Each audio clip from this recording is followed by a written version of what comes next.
pas abandonné les 300 000 qu'elle me donne souvent là. Regarde les voitures là, c'est elle qui m'a donné ça avant que tu m'appelles. C'est elle, le terrain là. C'est elle qui m'a aidé comme ça. C'est elle qui a sponsorisé mon école. Ouais, vraiment, c'est mon père là qui a fait. Frère, et tu mets Dieu à des fins accomplies.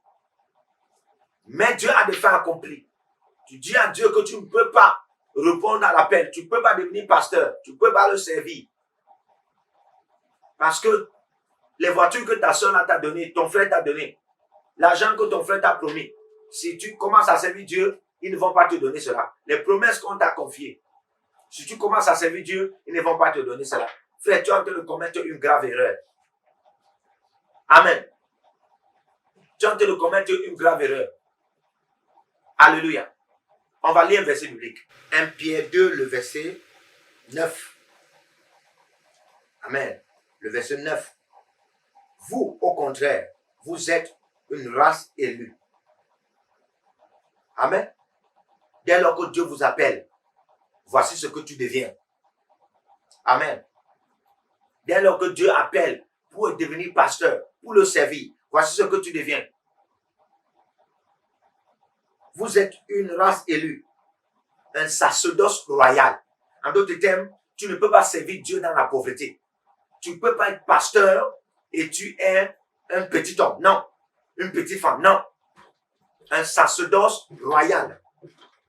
Amen. Une nation sainte. Alléluia. Une nation sainte. Un peuple acquis. Afin que vous annonciez les vertus de celui qui vous a appelé des ténèbres à son admirable lumière. Alléluia. Donc, voici l'avantage. Voici l'avantage qui nous attend dès lors que Dieu nous appelle. Romains chapitre 9, le verset 23, il dit, s'il voulait monter la richesse de sa gloire, aux vases de miséricorde. Aux vases de miséricorde. S'il voulait monter la richesse de sa gloire, aux vases de miséricorde. Vous voyez, les vases de miséricorde sont ceux-là dont Dieu appelle pour le servir. Comme la Bible le dit dans 2 Corinthiens 4, le verset 1. Il dit, pour nous, sommes encouragés à ce ministère que nous avons reçu par miséricorde. Donc, si nous avons reçu un ministère par miséricorde, c'est parce que Dieu nous a qualifiés à être des vases de miséricorde. Donc, tout homme de Dieu, dès lors que Dieu appelle pour être pasteur, il faut comprendre déjà, Dieu vous qualifie à être vase de miséricorde. C'est par sa miséricorde que vous recevez le ministère. Amen. Et il dit donc qu'il y a une gloire et la richesse de sa gloire qui est rattachée à cet appel. Et je veux vous dire, cette gloire est au-delà de ce que les autres hommes peuvent vous promettre.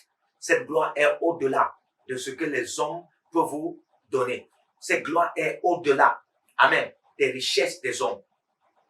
Cette gloire est au-delà de ce qu'on peut vous proposer. Amen. De ce qu'on peut venir vers vous pour négocier avec vous. Cette gloire est au-delà. On ne peut pas comparer la gloire qui est dans l'appel que Dieu nous a confié à la gloire des hommes. Amen. L'homme peut te donner les voitures, mais demain il va te décevoir.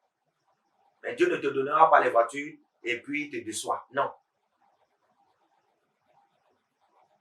Ne nous fions pas à la gloire des hommes. Ça peut empêcher en sorte que tu deviennes pasteur. Tu remplisses tes fonctions ministérielles. 2. La gloire de l'homme vous empêchera d'avoir une église. Il y a des gens qui vont vous dire, pour leur gloire, pour leur honneur, pour leur respect, n'ouvrez pas l'église. N'ouvrez pas l'église.